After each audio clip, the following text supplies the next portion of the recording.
Bookie Beatdown coming at you. Paul Shaughnessy, Cody Saftik, breaking down UFC Atlanta 13 fight card. A couple little shuffles last second, but bring in the master, a guy who can think on the fly. It's Cody Saftik. How was your weekend last week?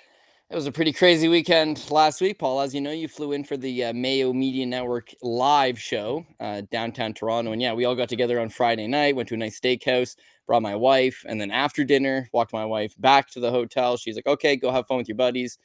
So I was hanging out with Paul, hanging out with some of the guys. We're watching, hopefully, David Mundell kick some guy's ass in the BKFC main event. And then, my wife sends me a text being like, I'm not feeling so good. Like, you got to come back to the hotel room. So I tell Paul, I'm like, all right, I'm gonna skimp out here, go check on her. So go back to the hotel room, and she's like, not in a good place. She's like sweating. She's like, listen, like, you got to take me to the hospital. So I'm like, okay, well, like, which hospital? Closest one to our house, be like a half-hour drive. She's like, no, got to take me to St. Michael's in Toronto. It's an 8-minute drive. So I run outside. I see Paul having a smoke outside. I run outside. I'm like, I got to get the car. I'm driving my wife to the hospital. He's like, oh man, I hope everything's good. Run back up to the hotel room, and she's just like, yeah, I can't walk. Like, my water just broke. I'm like, no shit. She's like, yeah, you need to call an ambulance. So I'm like, okay. So I call an ambulance. They put me on hold. It's like, thank you for calling Toronto Police Services. Please hold. I'm like, no, this cannot be happening right now, right? Pops on the phone. She's like, what's the emergency? Need an ambulance. My wife's having a baby. Our water just broke. They're like, okay, no problem. Like, the ambulance isn't going to be there for at least 15 minutes. You're going to have to deliver this baby yourself. So I'm like, no way. So lie her on the bed. And yeah, sure enough, head pops out. So now it's like go time. Lady on the phone's like, you got to get ready, because when this thing shoots out, it's going to be real slimy and it's hard to catch. And you got to make sure you don't drop the baby. So like, okay, dialed in. Sure enough, wife pushes. She's not on like any type of we already have 2 prior kids, right? But you go to the hospital and they juice you up with the good shit. Here, she's like straight up just having this baby. I'm delivering this baby by myself at 2:50 in the morning in a hotel room in Toronto. And then sure enough, yeah, everything like came out real good. Came out head first, not feet first. Didn't have the umbilical cord wrapped around its neck. Was able to get the baby out. Pumped up the room to like 100 degrees, just wrapped it in towels and blankets. And then sure enough, like 10 minutes later, paramedics knock on the door. They hung out with us for like 20 minutes, checked the baby, make sure everything was good, and then transported everyone to the hospital. So that was Saturday morning at like 2:50 in the morning. And then, yeah, UFC 316 ended being a good time. Hit the top 4 lines on the parlays. I'm not going to lie. I passed out for the main card. I had to check it out in the morning. But all the same, stuff went down. So Friday was like the craziest day of my life. Saturday, the picks were good. People were happy online. I'm sorry that I didn't tweet out anything. I'm sorry to the guys in the Discord that I was completely MIA over in the Discord side of things. But yeah, I had to take care of business. So now we've got a sweet little fight night card over in Atlanta. And it's pretty similar to this 316 card that we just came off of. There's a bunch of gigantic favorites. And we just really got to figure out which one of them favorites is going to shit in the apple pie. So, Paul, that's what we're breaking down today, brother. Yeah, rule number 1 of delivering a baby is do not drop the baby. You passed.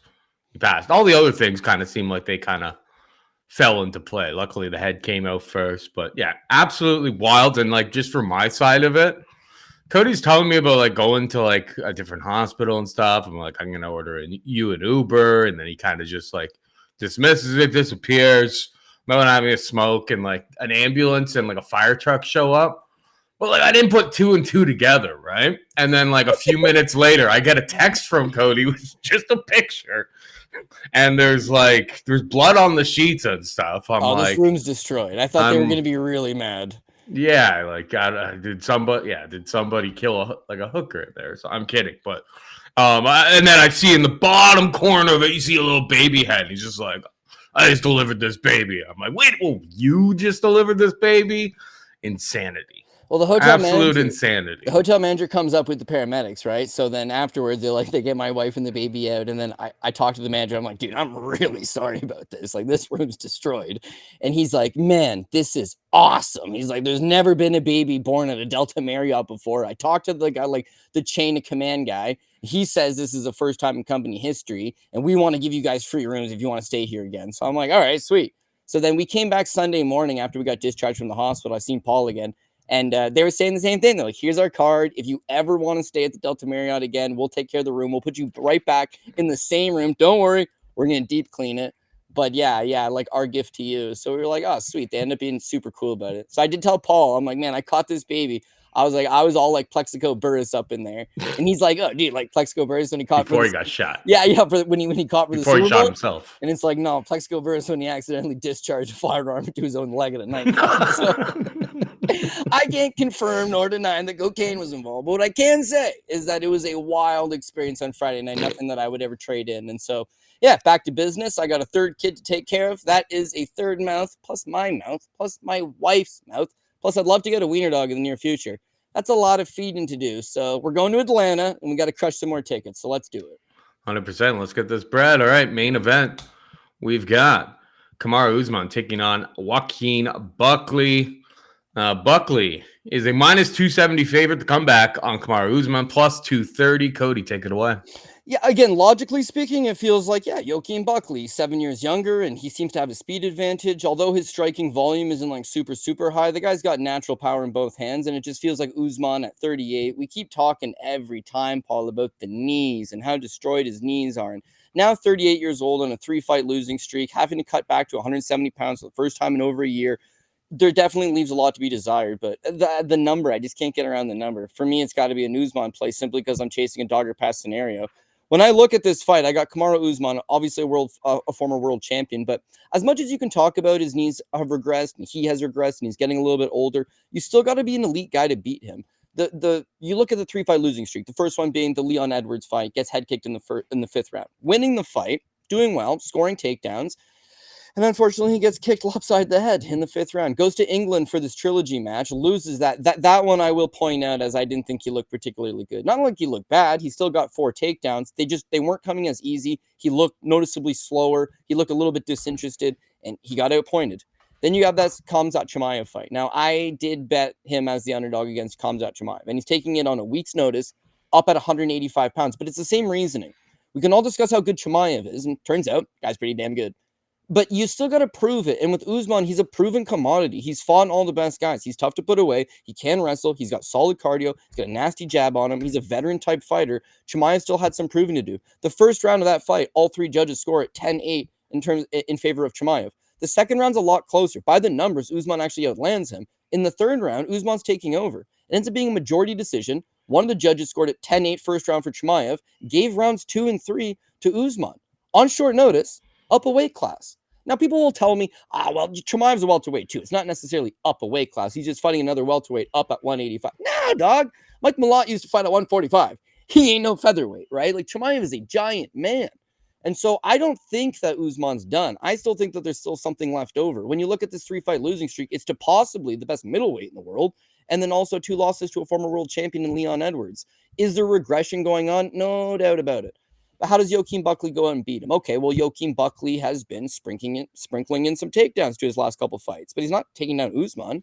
You look at the Stephen Wonderboy Thompson fight, right? Wonderboy Thompson's outstriking him. He's faster than him. He's got him puzzled.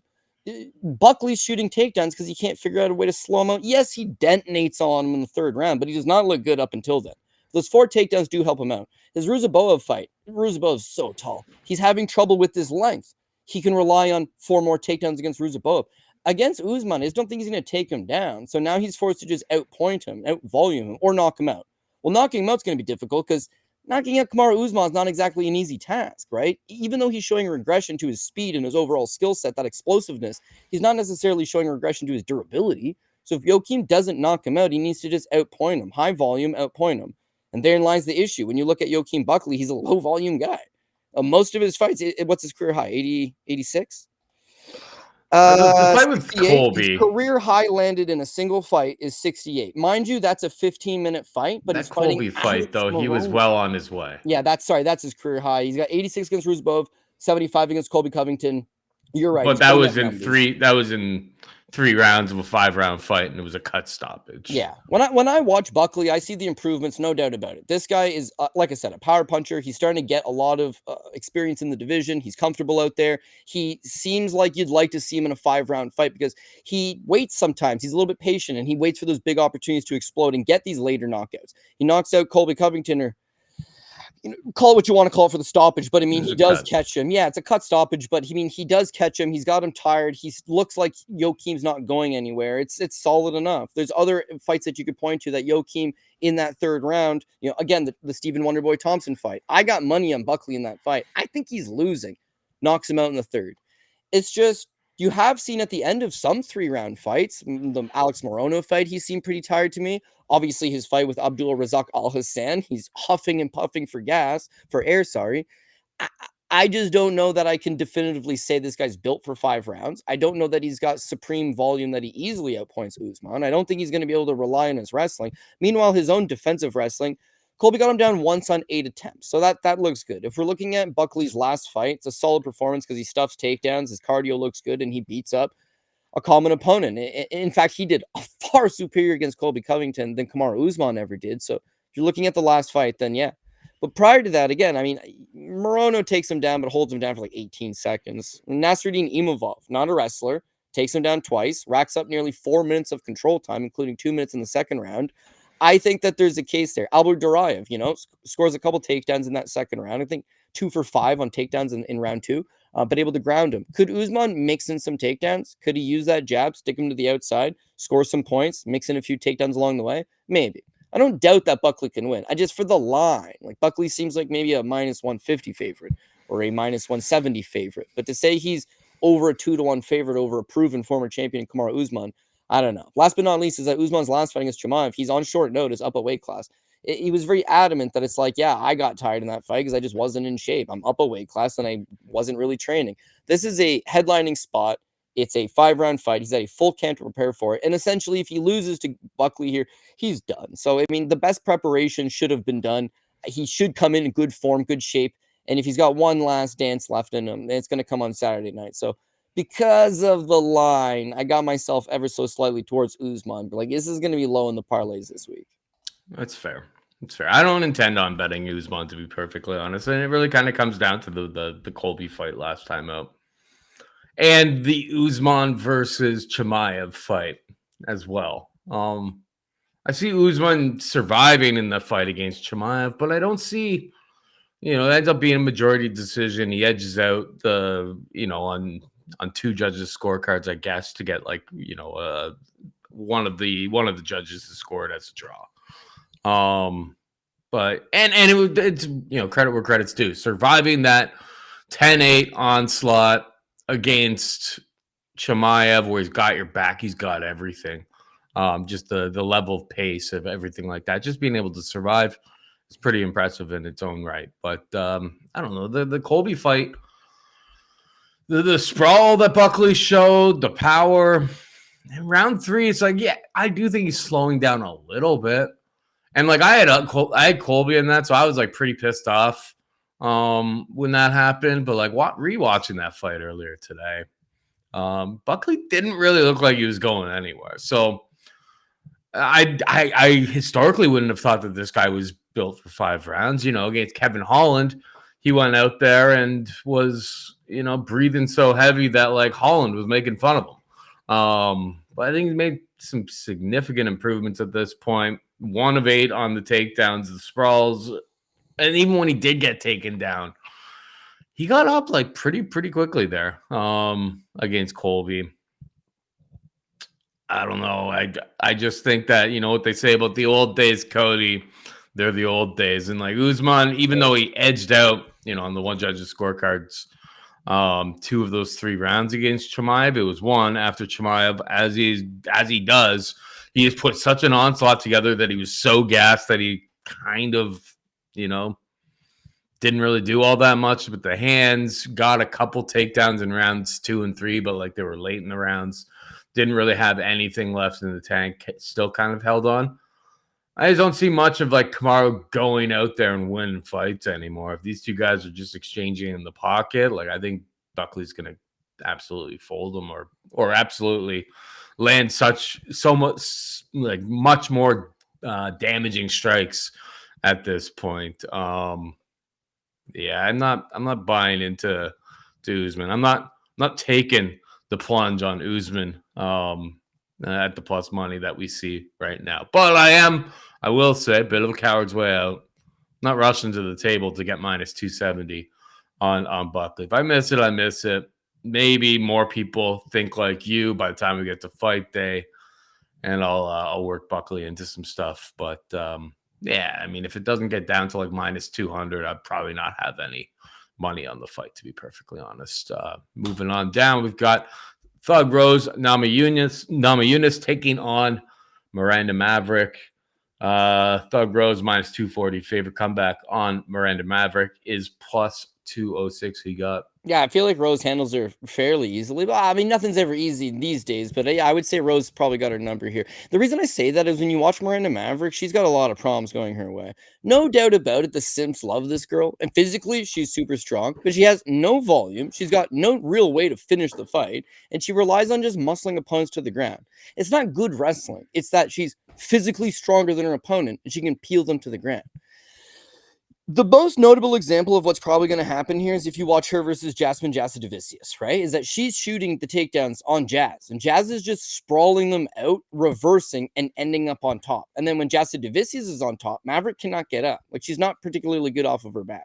Her fight subsequent to that, when she fights Priscilla Cachoeira, who Priscilla's down to throw down and have a good old time, right? She takes her deep into the third round. No, I'm not deep, but halfway into the third round, she had landed 36 significant strikes. She takes on Andrea Lee, which is tailor-made for her just to muscle to the ground, and she gets 3 takedowns and 66 significant strikes. 66, for the record, is second most she's ever landed in a UFC fight, with her best overall total being 71. Okay, fair. Her versus Dion Barbos, 15 minutes, she lands 30. Her versus Jamey-Lyn Horth, 15 minutes, she lands 24. Now, in all of those fights, she's live or die by these terrible takedowns. Priscilla, she got 3. Lee, she got 3. Dion Barbos, she got 2. Jamey-Lyn Horth, she got 2. It's always it's never a nice double leg, never a nice single leg. She will clinch up with you and she will muscle you to the ground. It might be a trip from the outside. It might just be double underhooks, able to push and pull you off of the cage. But for the most part, it's her just being stronger than you. That one time she ran into someone like Jasmine Jasudavicius, where she wasn't able to just use that physicality to toss her to the ground, I think she looks seriously, exposed in a bad spot. Now, Rose Namajunas, her best days are no doubt at 115 pounds, right? At 115, this girl is a really good striker, but also a very solid wrestler. At 125, the striking is still good, but the wrestling, because she's a little bit undersized, it's like she's prone to giving up takedowns. The impressive thing, though, is that when you look at Tracy Cortez took her down twice, right? Cortez took her down twice and got 58 seconds of control time. In the second round, she got her down once and picked up 16 seconds. And then in the fourth round, she took her down once and got 24 seconds. She just couldn't hold her down, right? Amanda Hebus, it looks bad. It's like, oh man, she got taken down 4 times. 4 times, and she gave up a minute 38 of control. Hebus got her down twice in the first round and got 18 seconds out of it. Twice in the second round, in the third round, and got a minute 20 out of it. And that's it. So for the most part, yes, you can take Rose down, but holding her down is just a completely different animal. And I don't think that Maverick is going to be able to have a ton of success doing that. At range, Rose is twice as fast, far better striking, a lot more accurate. And I think if it stays on the outside, Rose is just going to chop her up. Low leg kicks, jab up the middle. If Miranda eventually wants to close up the distance, get a hold of her, clinch up, and try to work her against the cage, I just think that footwork from Rose should allow her to pivot out both sides, move away, constantly matador this girl into you. If she does take you down, either stuff it like Jasmine, scramble, end up on top, we're money. If not, just stuff the takedown, create space, and go back to fighting her at distance. Miranda Maverick cannot win this fight in a striking battle because she just doesn't throw up the volume, right? And in a grappling match, yeah, against girls like lesser to her that she's just a lot stronger than, whether it be Deanne Barbos or Priscilla Cachoeira or Andrea Lee. Jamey-Lyn Horth, we'll talk about her. She's the first fight on the card. She's super physically strong. She's just slow and robotic and not really fought at this level. So girls like that, you can take down. But when she does take them down, there's no ground and pound. There's no real threat of the submission. I feel like Rose will just get back up to her feet, start landing, and just win this thing on the scorecard. So I got Rose by decision. Yeah, I don't have too much to add to that, to be perfectly honest. It's not exactly exciting. The market is all completely slanted mostly in that, in that situation. Rose is like minus 185 by decision. Minus 240 on the money line. I'd probably just take the money line, to be perfectly honest, just in case. But Maverick's a tough one to get out of there. But it's Cortez has pretty good wrestling. It was 5-2 on takedowns in that fight with Rose getting the hop. Rose, even when she does get taken down, has a pretty good ability to scramble and get control time of her own. Much better striker on the feet. Like if Maverick's not getting takedowns, she's getting chewed up on the outside, and that's why I would avoid chasing that by decision prop, because there is 60 points there, but like maybe Rose all of a sudden just gets that head kick. It's been a long time since we've seen anything that is it likely. Possible. Probably not, but it's enough for me to like just eat the extra points on the money line rather than chasing a prop on this fight. Rose by decision, obviously most likely outcome. That's how I see it shaking out, but I like Rose more in this fight than I like Buckley in the main event. I will say that. Moving on down, we got Edmen Shahbazyan taking on Andre Petroski. Shahbazyan is a minus 190 favorite at the time of this recording. Comeback on Petroski is plus 165. I'll be really, really quick with this. I mean, it's a Shahbazyan fight. I said in like the Discord with the boys, it's like Shahbazyan's basically Terrence McKinney at 185 pounds at this point. And I know people are going, oh, he's improving. He's done this. He's done that. It's just like the cardio is just never really there. And I was on Shahbazyan last time out. Easy ticket against Dylan Budka. I got the first, like I had KO, KO1, and all of your classic Shahbazyan type of action on that one. And Petroski has been, the chin has been lacking in a few spots over the course of his career. So it all kind of makes sense that, like, Shahbazyan could get the jump on him here. I'm kind of thinking more along the lines of what if he doesn't, though? Pereira was able to get it done, obviously. Round one, Malcolm, we had a shoey bet on that one. My God, the strongest hip bone in the world. But outside of that, and we talk about like Petroski and his gas tank and slowing down, which I do think is true. But if there was like one guy in the middleweight roster that I think that he should have an advantage over if the fight plays out the way that he wants it to play out, which would be in the grappling realm, his advantage would be over Shahbazyan here, Edmen Shahbazyan here, who quite literally, after 7.5 minutes, this guy's cooked. Cooked. I took a small shot on Petroski by sub. Plus 640 was what my one book had. Plus 600, I think, is what's available on the market. No idea. People aren't really betting it, so it may go further up, but took a shot on Petroski by sub. I think Petroski's a better live betting option because I expect Edmen to absolutely crush early. And if Edmen wins, it's probably going to be knockout super, super early in the first 5 to 7 minutes of the fight. But if we get outside of the first round, like I'm going to be looking very, very closely at this Petroski line. What's your take here?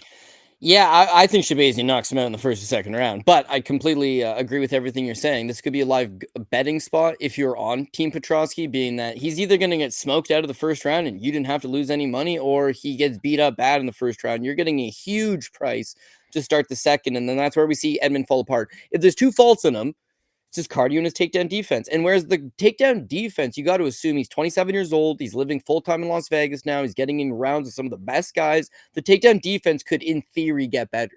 The cardio, I'm really iffy on because when he was 22, he was gassing out. When he was 24, he was gassing out. When he's 27, he's gassing out. So I don't see that getting any better. He's a glass cannon. He needs to finish you as quick as humanly possible. Now, it's not as if he just needs to beat crappy guys like Dylan Budka, AJ Dobson, or Dolce Lungumbuya in that first round. It's that those are the guys that just can't take the damage. You watch fights with him versus Anthony Hernandez, Jack Hermanson, Derek Brunson. He's ultra competitive against really good guys for the first round. And then he completely falls off a cliff in devastating fashion. So with Petroski's not a world beater. He's 33 years old. Paul mentioned that he's been knocked out twice in the UFC. He's got 3 pro losses. All 3 of them are by knockout in 2 rounds or less. Of course, prior to coming to the UFC, Aaron Jeffrey took him out with a second round TKO, knees to the body. And then, Pereira knocks him out in a minute. And You know, the weird one with Malkoun is that was like the greatest bet of all time because I just knew Malkoun was going to kill him. I didn't know like that. But in hindsight, the hip bone is connected to the knee bone, so he essentially shot himself face first into a knee to the face. It's just how it happens. My problem with Petroski is that he's one of these muscled up, doesn't train full time. He's got a side business, tons of time just pumping iron, shows up, usually underprepared.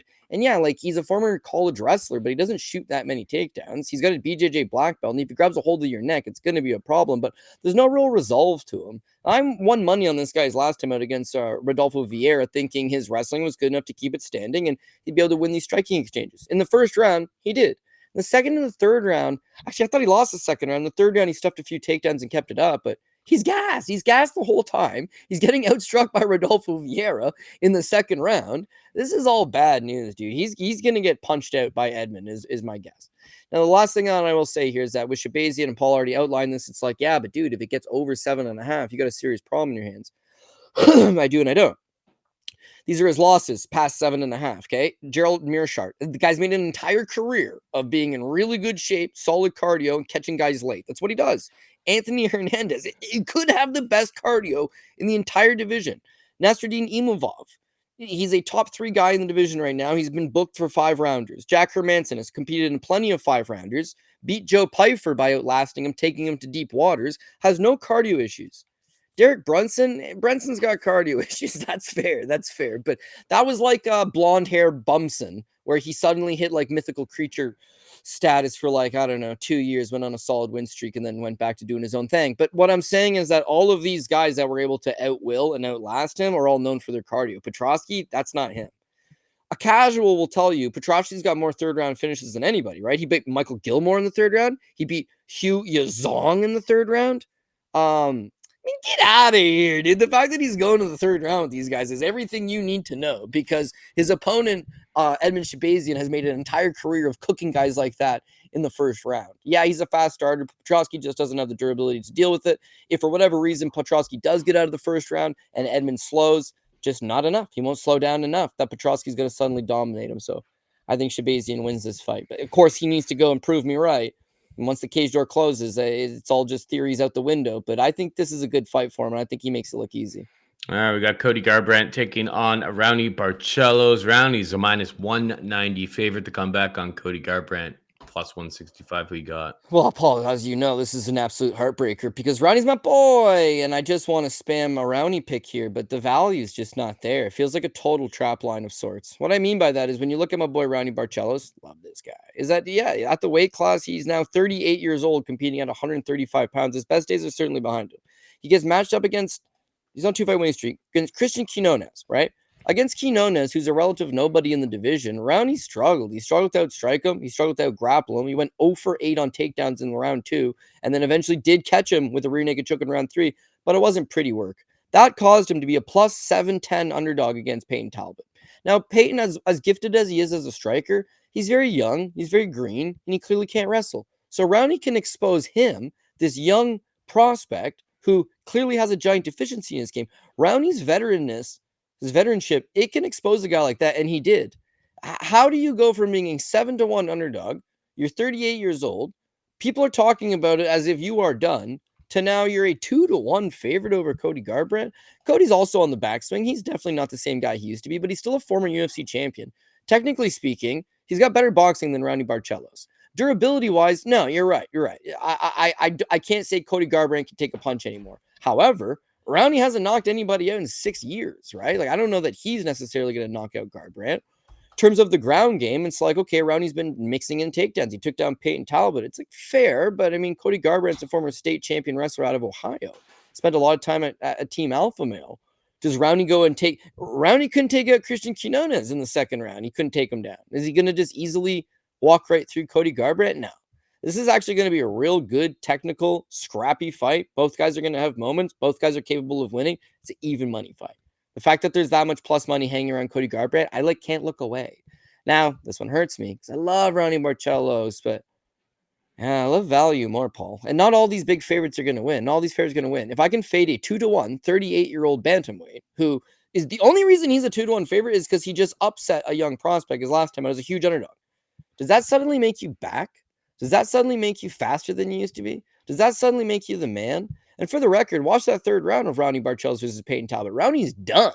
He coasts because he won the first 2 rounds, but he's done. His cardio's not what it used to be. His speed, his power, his wrestling, his BJJ, but he pulled out a sweet little veteran playbook card, took advantage over Talbot his last time out. I don't think that works quite as easy as it does on Garbrandt. Can he win? Sure, he can win, but it'd be way closer to an even money fight than a 2-1 Raoni Barcelos. And for that reason, I'm going to go with Garbrandt. Dogger pass, I guess. Dogger pass. I don't love it, though. I don't love it. It'll be down in the parlay. Raoni just doesn't have the pop in his hand. I mean, a cool breeze, in theory, could knock out Cody Garbrandt. But Kurt Hollabaugh, 2018. That is who H-in? And it was who was that guy? We do UFC shows every single week, and I'm not gonna lie. Let's click on this guy's name. You don't remember? I don't remember this guy. Yeah. It didn't last long. I don't remember him. Went the distance with Jose Quinones. Cool. Those are the 2 knockouts on the record there. It's definitely possible. But yeah, I mean, the better boxer is Cody. Raoni was obviously tired against Talbot because 8 takedowns. He kind of worked a ton. Like, he's not coming out here and just putting on a wrestling clinic against Cody Garbrandt. If he does get a takedown or 2, like, it's not going to last all that long. Cody's, run is obviously pretty unimpressive, but, when he is losing, he's fighting against pretty high-level guys in Davison Figueiredo, Kai Kara-France, obviously, heaviest hitter at 125.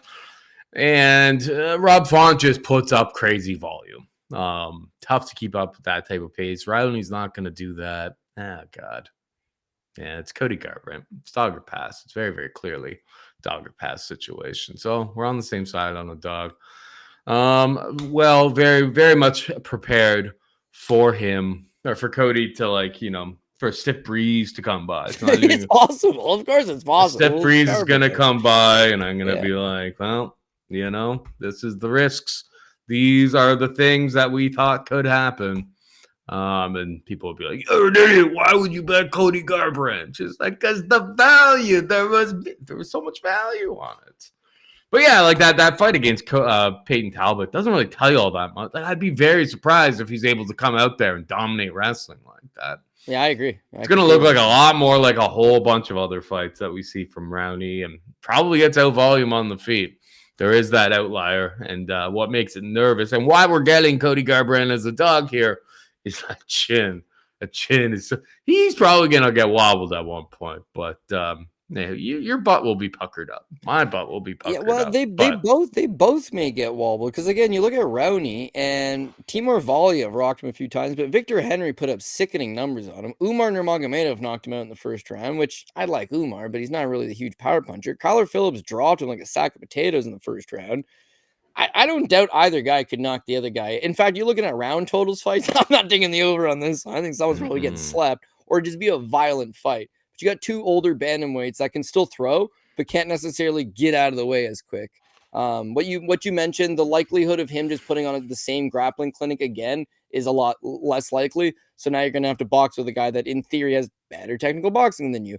Even money fight. And because it's not lined as such, we're both on a dogger pass. Yes, sir. All right, we got Mansur Abdul-Malik taking on Cody Brundage. -800 for Malik, +550 for Brundage. What you take here? Edmen walking on the green mile. I think Mansur absolutely smokes Brundage. Fact is, I'm taking one Cody, and that's one too many, possibly. This one, I'd never bet. Brundage is just not my kind of guy whatsoever. When I look at, Mansur Abdul-Malik, did wrestle University of Indianapolis in college, some D1 experience. Guy's a good athlete. He's just very young in MMA, and so he's going to progressively get better. They'll add some new wrinkles to his game. I think that offensively, he's capable of getting these takedowns and riding some decent control time. Defensively, I think he's good at just stuffing takedowns. He's got okay footwork, not great. Okay jab, not great. But again, everything is going to be constantly a work in progress because he has less than 10 pro fights. You saw him on Dana White's Contender Series against Wes Schultz. That Wes Schultz guy gave him a go. He gave him a real go. But it was Schultz, not a great performance. No, but Schultz also wrestled in college. He's a pretty big guy, and he's a good one-round guy. So that first round is pretty competitive. And then the second round, you see him start to pull away. Eventually, he tires Schultz out. Schultz is just doing too much. Mansur stays calm, stays patient, which is nice for a young fighter. And he eventually gets that second round TKO, puts him away. His debut against Dusko Todorovic. If I learned anything from Dusko's last fight against Zach Reese, is that, yeah, we know he's no good, but like his chin's not as bad as I keep telling people it is. Like Reese hit him with everything he had, and Dusko is tired and has zero skills, but he did take the punches. Against Mansur, not so much, man. He buzzsawed right through him as a good power puncher would do. So we got a guy that's got the foundation that we love for MMA, which is wrestling. He's an athlete. He's young. He's developing. He's got some legitimate power in his hands. And then that last fight with Nick Klein, again, they exchanged takedowns. He's a big favorite over Klein. Klein, not someone I rate. And again, the fight is competitive, but I expect him to make mistakes. I expect him to have to learn through these fights. He's basically just learning on the job still. There's going to be mistakes here and there. The UFC just needs to book him against a certain level that can't really expose that. And he'll continue to get better. Against Cody Brundage, I think the UFC is trying to get rid of this guy. I see no reason why. He's the bottom of the barrel. He's the absolute bottom of the barrel. Now, I will admit, he goes on these terrible run where he loses to, Cedric Dumas is able to beat him in the world's worst fight. He took Dumas down twice. It went 15 minutes. He landed 3 significant strikes against the second worst guy in the division. So there's no upside to Brundage. Yes, he also wrestled in college, but outside of a big blast double leg, there's no resolve to him. He's got questionable heart. He flat out quit against Jacob Malkoun. He flat out quit against Abdul Razak Al Hassan. Against Bo Nickel, he was so cool with just holding his hands and sitting up against the cage and getting to the over 1.5 that was the win for him. I think the guy's absolutely a quitter. I think the guy's skills are not good. And then his last time out against Julian Marquez, I load up on some Julian Marquez because the number looked good to me, and I don't. He got ref luck. He got ref luck in that fight. Absolutely bailed out by the referee. Because go ahead. There's worlds where the ref. I remember I was watching it with our boy Fatty Mallon, and it was ref luck. It's just like there were opportunities to stop that fight.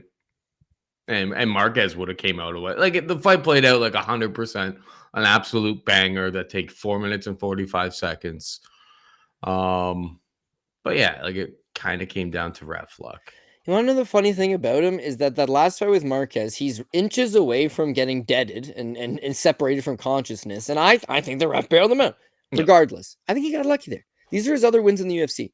Zach Reese, where he power bombed him on his head. That's lucky. Okay. Jacob Malkoun, Malkoun got disqualified for smacking him up in the back of the head, was outstrucking him 28-2 at the time. The writing was on the wall. Okay. Teresian Gore, he beat legitimately. And then his fight with Dolce Lumgambula, you'll remember this one. He is getting slapped silly. Yep. He was getting beat pillar to post, outstruck 29-4, and then he grabs a guillotine choke and he finishes him. That's what he is. He's luck. He's got 5 wins in the UFC, and 4 of them are straight up. He got lucky. What's his path? Had a really fortunate run. Yeah, what's his path against Mansur? It's like, okay, well, Brundage wrestled in college. It's like he's not taking him down. Okay, well, he's got a real clunky overhand right. Mansur's never really been hit, so maybe he can knock him out. 7 inches of reach. Maybe Mansur shoots himself into a guillotine choke. Unless Mansur shoots into a guillotine choke or just gets clunked by overhand right, he doesn't see coming. Like, more than that, he's just going to outwork him and eventually put him away. So, yeah, not only do I think that Abdul-Malik wins, I think he puts him away probably in, I want to say under 1.5 round, but more than likely under 2.5 rounds. Maybe finishes him the tail end of the second, but I think the bottom line is he's cruising towards a TKO victory. So I got Mansur to get the job done here. Agreement. All right, moving on. We've got Oumar C taking on Alonzo Menifield, minus 700 for Oumar C.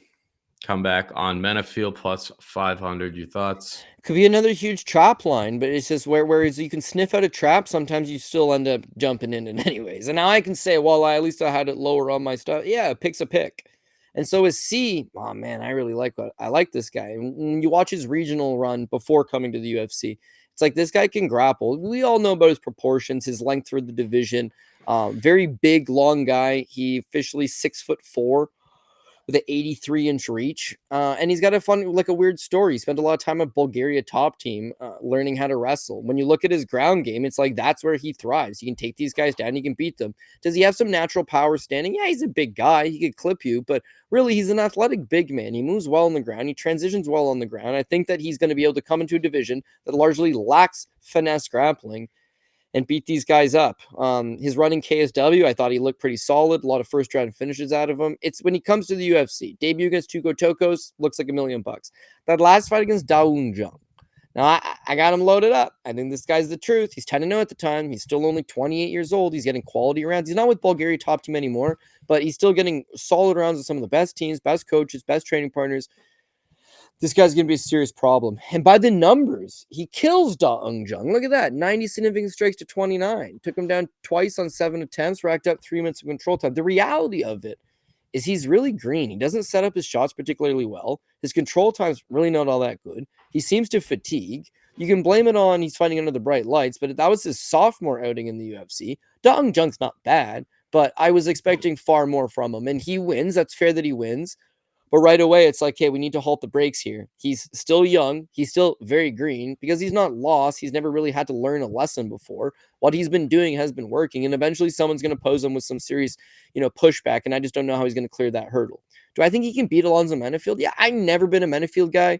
I think Menifield's fairly one-dimensional. C, he needs to continue to improve and get better. But I feel like C's proportions would allow him to stay on the outside against Menifield, touch him up with that jab. Menifield's eventually going to get desperate. He's eventually going to try to just close the pocket, clunk him with some type of big hook. And then when he does, he should be able to duck under, grab a hold of this guy, peel him to the ground.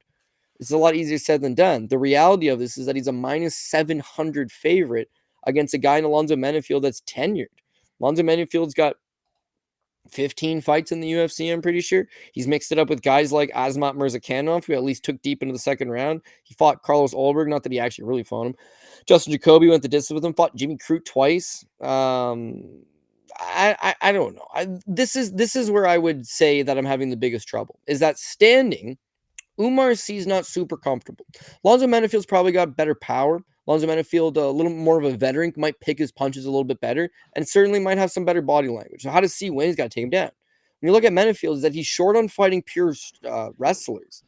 Yeah, Walker took him down once, but I mean, he didn't really do much with it. Crute took him down 6 times. Crute took him down 6 times in the first fight, and Crute is the only guy to ever take him down more than once in the UFC. Right? And nobody else has taken him down more than once, but he doesn't fight any wrestlers. No. Willie Knight's not a wrestler. Azar Mazarkanov, he lied about his record. Misha is a great BJJ black belt and has a judo black belt as well, but I wouldn't say he's a good wrestler. Obviously, St. Preux can wrestle. He just didn't need to. He just knocked him out.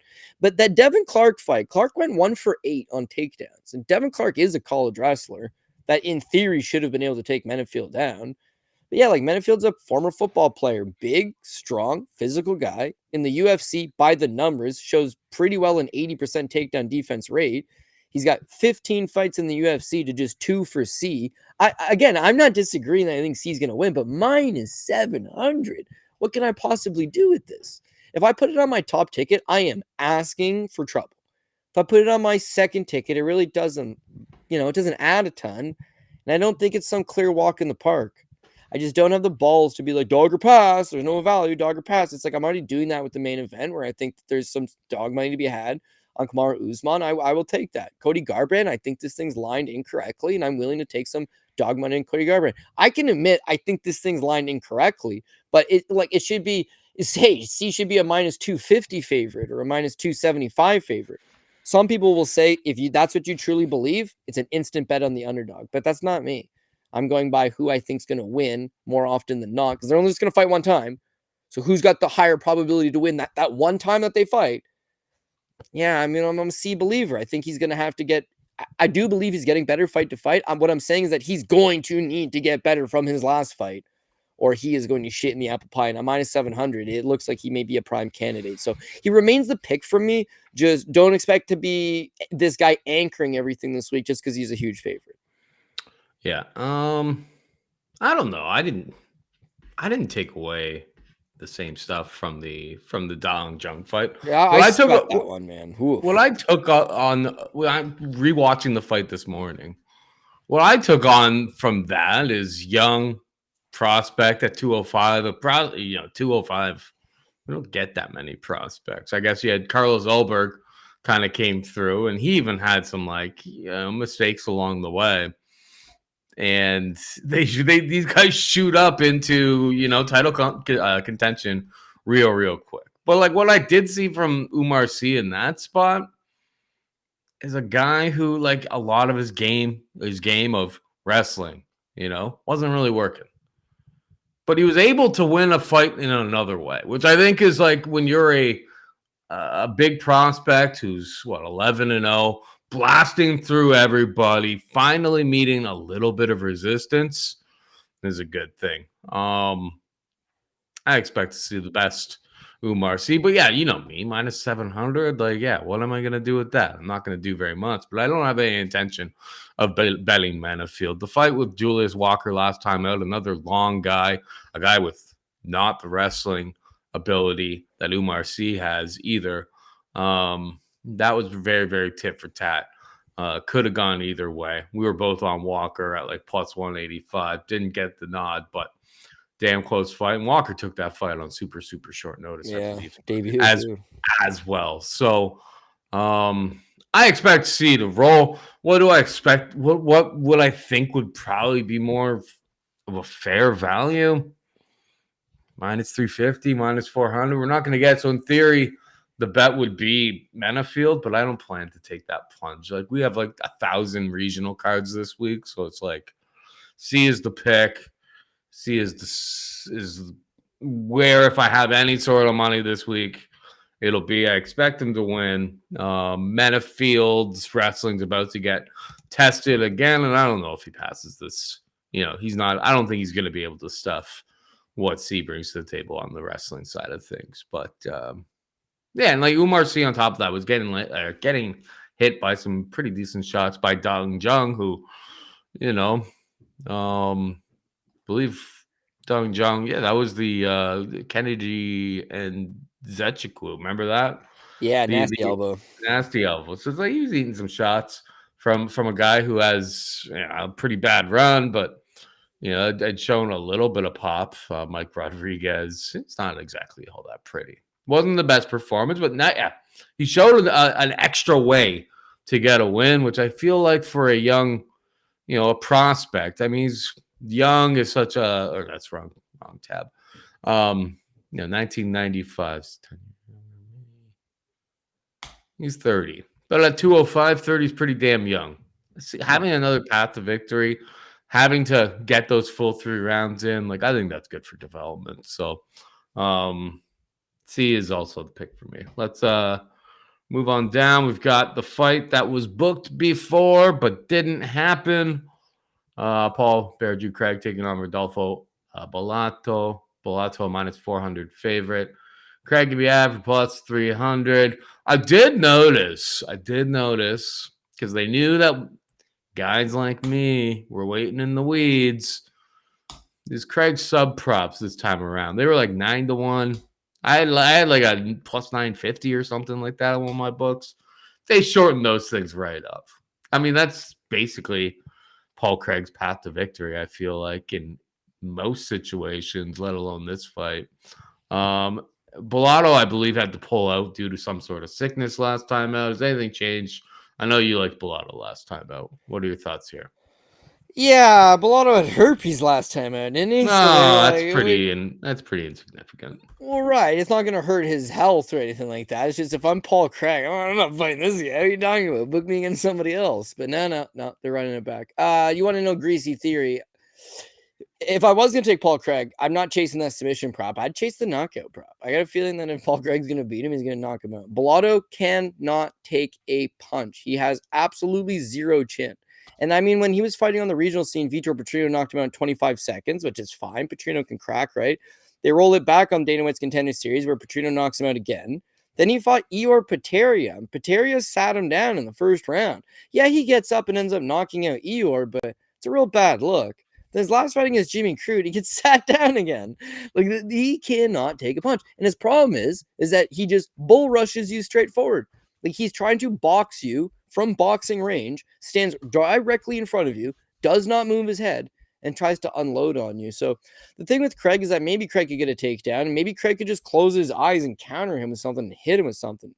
But I will say with Paul Craig is like his last win over Andre Muniz, it is a TKO because you can get on top of a guy and then unload with him with ground and pound. Bellato's got questionable cardio. He's got questionable durability. He's got a questionable chin. I think Paul Craig is capable of knocking him out. And that's a 13-1 prop as opposed to chasing his likely win condition, the submission, and maybe not hitting it. Inside the distance would also look good, but I don't know. Personally, my thing about Paul Craig is that he also can't take a punch because wrestling is very bad. Overall, he's got a 20% takedown accuracy. And yeah, a lot of the time he's just chasing single leg takedowns. Bellato's also a BJJ black belt, but he's just like a big, heavy set guy. He's got heavy hips. So I don't necessarily think that he's going to get taken down by Paul Craig, and therefore he's going to have to box him. Bellato just marches you down and starts slanging. If you hit him, he's going to go down. If he doesn't go all the way up, he will get back up and he'll get back to slinging. And I don't really feel like Paul Craig is going to be able to handle that pressure.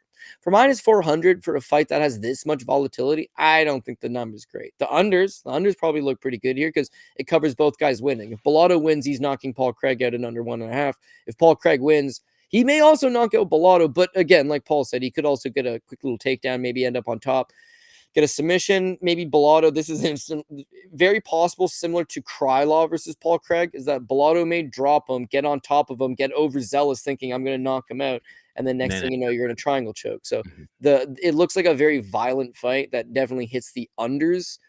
But who wins that violent fight? Yeah, I think Bellato more times than not. But at minus 400, I don't love it. He will be the pick for me. He was the pick last time. Nothing's changed.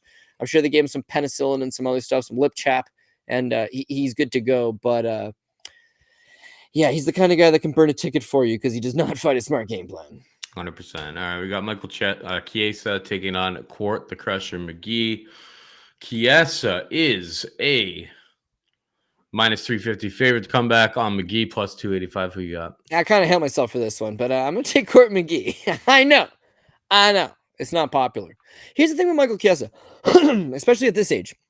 Michael Chiesa is a one-trick pony, dude. He needs to finish you, and likely he needs to finish you in the first round. We will get to that last fight with Max Griffin, where he finished him in the third.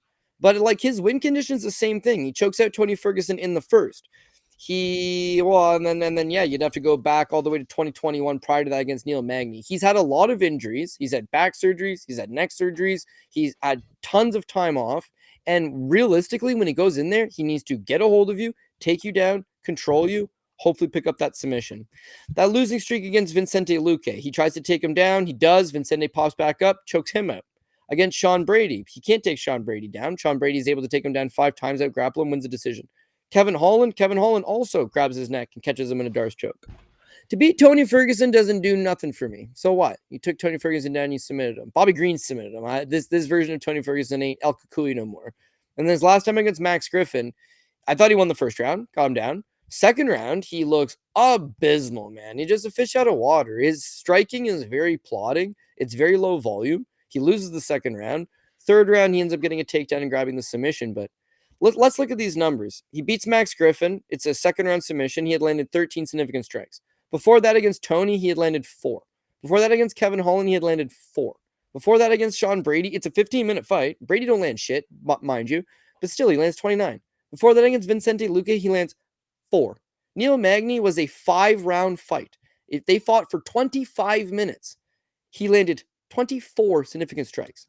His career high for strikes landed in a fight is against Mitch Clark. It's 10 years ago, and he outstruck Mitch Clark 59 to 55. Sorry, to 65. Mitch Danger Zone Clark was outstriking him in the fight to the tune of 65 to 59, and 59 is his career high. So at this point of his career, a lot older, he's not looking to exchange with you on the feet. He's prone to getting outworked. His takedowns have got to be, he's not chain wrestling you. He can't dog you for 15 minutes. He's got to rely on you not having great takedown defense and him taking you down.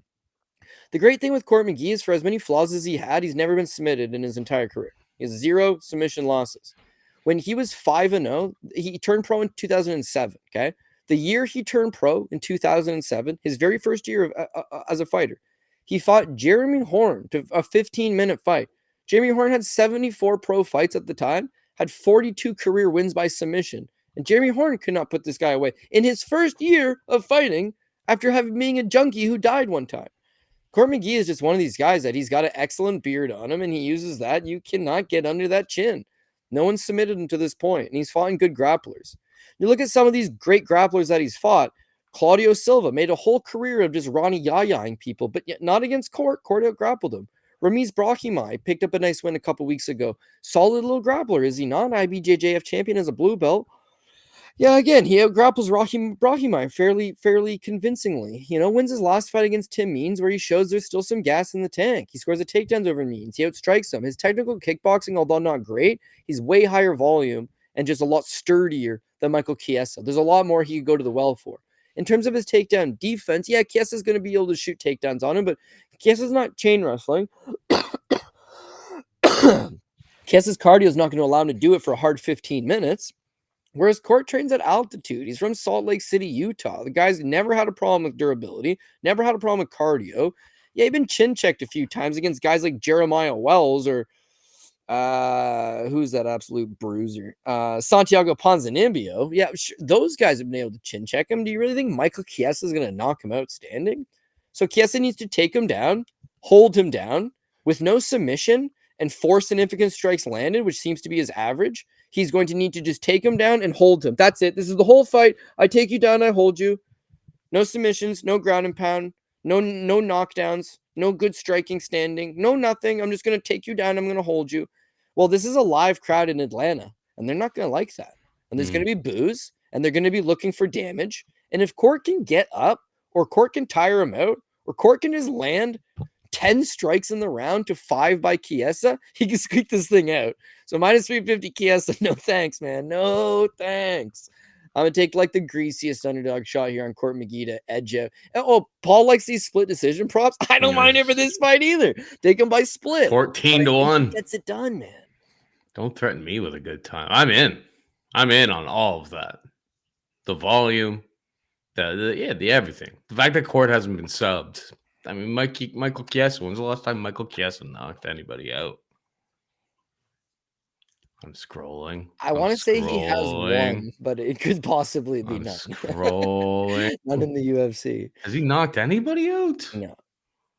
Why don't you and you would think if there was a KO, he knocked down George Masvidal. That's right, and then he got submitted. That's crazy. He's got one knockdown in his entire career, and it was him knocking down Masvidal, and then he gets Darce choked, and that was the end of it. Yeah, honestly, not that you got to watch back the Mitch Clark fight, but I watched that at a bar. I watched at a bar with you in Toronto with like Bobby T and Eddie from work, and it was like Mitch Clark is a local Canadian guy, not local, he's from Alberta, but he's the Canadian guy, and he's got zero chance of beating an ultimate Fairfax. I remember Fairfax. Yeah, it was the worst fight ever, but it was like Chiesa was like, I've been working on my boxing. I'm going to show you some new wrinkles this time, and he's getting boxed up. Since that fight, he has zero interest in striking with guys. That second round versus Max Griffin, he looks like a fish out of water again. He's there to get exposed. And I think something happens of it. My only knock I'll say on the UFC is Chiesa won the Ultimate Fighter and Court McGee won the Ultimate Fighter. They're both tenured guys. Michael Chiesa serves as an analyst for your organization. Court McGee's straight up gangster. Why is this buried? Why is Brundage higher than this? Why is there a women's MMA co-main event? Like, come on, man. Give Chiesa and Court McGee a shot. Give them their props, but whatever. It doesn't matter. The main thing is it's a fun fight to a fight fan like me. I hope Court McGee gets his hand raised. Yeah, who knows? Who knows if the bout order is actually set in stone at this point? I just don't think they care. They just make it at least make it like the prelims main event. Yeah, at the very least. It's worthy. It's worthy of that. Like nobody knows who Mansur Abdul-Malik is. Nobody really knows who Oumar C is. Let's be honest. Paul Craig, main card. It's actually not that. Like in terms of name value and stuff, I mean, maybe it's because we have Stockholm syndrome at this point, but it's not that bad. No, this is pretty good. Yeah, it's not your average Apex fight night. It's an arena fight night, and it's going to be a good card. And when you look at Usman's a former world champion, and Rose is a former world champion. He's got 2 former champions on it, but Buckley could fight for a title at some point, right? Yeah. Shahbazyan's a bust. Garbrandt's a former champ, so the card has 3 former UFC champions on it. Malik, I can't say he's a former future champion, but he's a real prospect. Buckley, he's over prospect status, he's a real contender. C, he's a real prospect.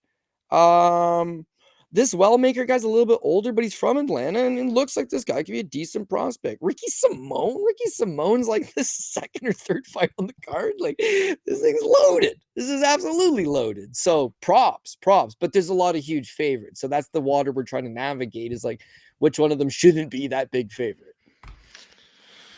Well, the biggest favorite on the card is Malcolm Wellmaker. He's a minus 2,400 favorite at the time of this recording. The comeback on Kris Moutinho, who's coming in short notice. But, went the distance, didn't go the distance, went real deep with O'Malley. Probably should have been allowed to survive against O'Malley, but they called it off. He was taking a lot of damage.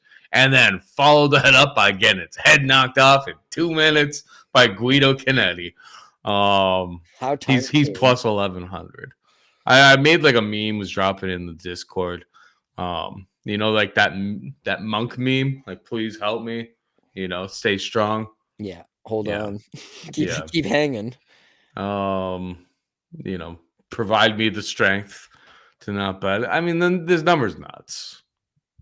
What do I think is most likely outcome? Wellmaker probably wins by knockout early. But, like, we didn't break down Wellmaker all that long ago. And I do remember a couple fights watching, not that long ago on the regional scene. This Taylor Moore fight, I believe it is. Majority decision. It did go 5 rounds, but, like, even like round 3, it's like he started to look pretty tired. So it's like, can Moutinho Homer Simpson him? Or Moutinho's got some submission skills on his record. Is that an option? Is that in play? I don't play minus 2,300. So by default, it's dog or pass.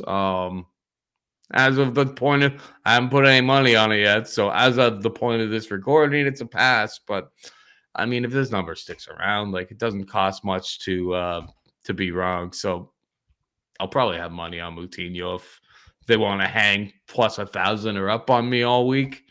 Like, I can only be so composed, Cody. At the end of the day, I think Wellmaker is definitely the better fighter, but he's already 30 years old. It's not 31. Like he's on 31. He's not some like super elite prospect. We do regional stuff all the time. If this line was set on the regional scene, will I be betting Wellmaker? I wouldn't myself. So it's dog or pass. Your thoughts? Yeah, you're not totally wrong. Is that what you get a lot of the time is that you're only good as your last fight. So someone will have a spectacular debut, and then all of a sudden he's everybody's baby. So Wellmaker comes in, and it's a solid debut against Cameron Simon. Now, Cameron Simon's a talented fighter. Cameron Simon doesn't appear to be able to take a punch anymore.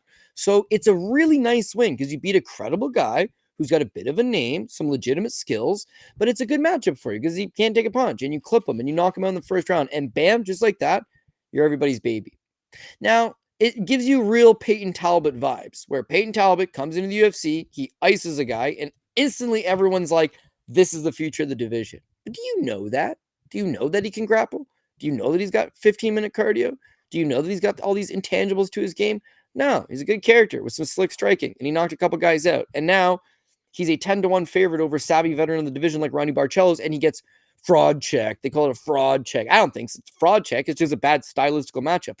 You didn't know. We didn't know it's a bad stylistical matchup until you see it take place. The reason you don't know that is because you've not seen it before. Wellmaker, Paul mentioned, it's not like this guy's bad by any means, but he's fighting amateur as of 3 years ago. He's still fighting as an amateur. So he's not deep on pro experience. Him versus Zachariah Kamara. Watch that one back. He wins a split decision over a 2-1 nobody. Then he fights Taylor Moore, who was the first veteran that he had fought, and he gets a 5-round majority decision in a competitive fight. Him versus Chase Bootwell. I think there's moments in that fight where it's like you're hanging against regional level guys. So it's not crazy to think that in the UFC, maybe it's going to be a tougher task. Moutinho, people remember him as being a Sean O'Malley victim, and he just got absolutely beat up. And then he loses to a 40-year-old Guido Canetti. Ha, ha, ha. Well, since then, he's won 6 straight MMA fights. He trains with the New England Cartel. He's getting rounds in with guys like Rob Font, Calvin Kattar. I would say that he's not just an absolute fish out of water. His grappling is really not that bad. In fact, his grappling is probably better than Wellmaker's, so he's got an advantage there. His striking, not as good as Wellmaker's, for sure, not as good. But No. you watch the O'Malley fight, he's walking through a ton of shots. And although the official decision is that he got finished in the third round with like 30 seconds left, that was my boy Herb bailing us inside the distance guys out because it shouldn't have been stopped. He took all of O'Malley's best shots. Now Guido dropped him, but Guido sits down on his punches and hits like an absolute hammer. So I can't definitively say Moutinho is chinny. And if Wellmaker doesn't put him away early and Wellmaker starts to slow down, it's going to be problematic. If Moutinho can get this fight to the ground, it's going to be problematic. The fact that there's ways for Moutinho to make this fight problematic at this number means it's just a real stay away. Although I have spam bet 3 juicy underdogs on this card, I don't got it in me to take Moutinho again. But Paul mentioned it best. It's like, what could you do with Wellmaker? If I put him on the top ticket, it does nothing for me. Put him on the second ticket, it does nothing for me. Put him on the third ticket, it really does nothing for me. So, yeah, does he end up on some 10-leg parlay at the end of it? Maybe. But could you imagine losing a 6 or 8, never. 10? Yeah, right. Because of one minus 2,400 that you threw on it. At opener, he's like minus 800. This seems more like your speed right here, buddy. Wellmaker by decision plus 750. I would want a better price than that. But yeah, plus 750. That I don't actually mind that. What's the over 1.5?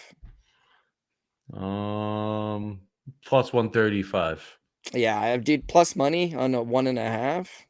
You know me. I do like some plus money. That's your sickness right there. Yeah, I mean, Kris took 240 Sean O'Malley shots to the dome, right? So I think that he should be okay taking a few from Malcolm. Malcolm's also fighting at home. Like, he's from Atlanta, or he's from Georgia. He's going to have a lot of friends and family. There's no doubt pressure. It's a sophomore outing.